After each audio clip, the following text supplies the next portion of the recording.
Good morning, everybody. Welcome back. Since my last video I did about the coronavirus and the vaccine and how important that is, I've had a lot of questions about this new mutation that's going on and will that affect how good the vaccine is. So I wanted to give you a quick 2-minute update on what this new mutation means and it's still how important the vaccine is.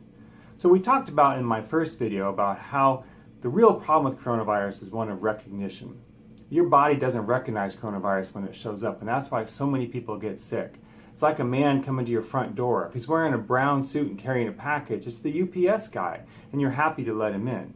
But if it's a guy in a green suit and orange shoes, you don't recognize him, you don't know what to do with him. Sometimes you let him in, sometimes you don't let him in, and that's how come people get sick. So the whole purpose of the vaccine was to teach your body how to recognize this guy so you don't let him in. Well, this new vaccine, variant of the coronavirus out there is called the B.1.1.7 variant. And it has a mutation in the spike protein that has everybody excited and worried. So the first thing to remember is that viruses mutate all the time, hundreds of times a year. They have tons of proteins on them, and so a mutation in a protein on a virus in and of itself is not a concern. This happens a lot, and it shouldn't be a big deal. The problem is that this particular mutation has occurred in the spike protein.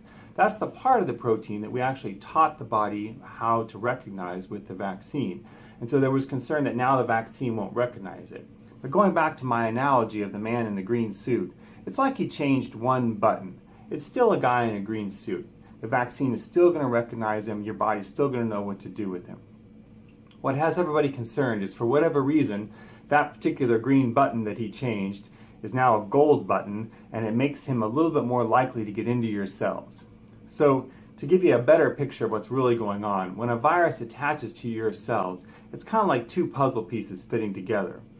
But that puzzle piece doesn't always stick. It's not always the right size. So every time a virus comes along, it doesn't always attach to your cells. It has a certain percentage of times that it fails. It tries to attach and then it falls off.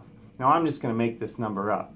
Let's say that happens 1 out of every 5 times that it actually attaches, and 4 out of 5 times it fails.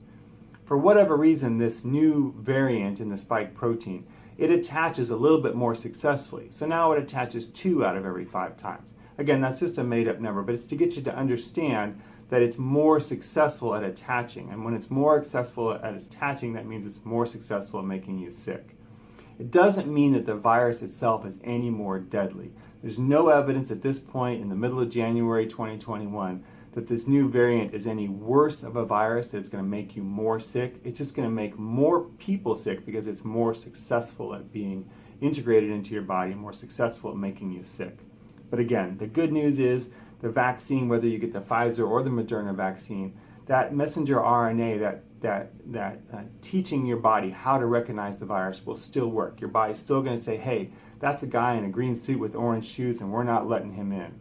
So I highly recommend you get the vaccine if at all possible. That's what's going to get us out of this mess. And I hope you guys have a great day. Stay safe.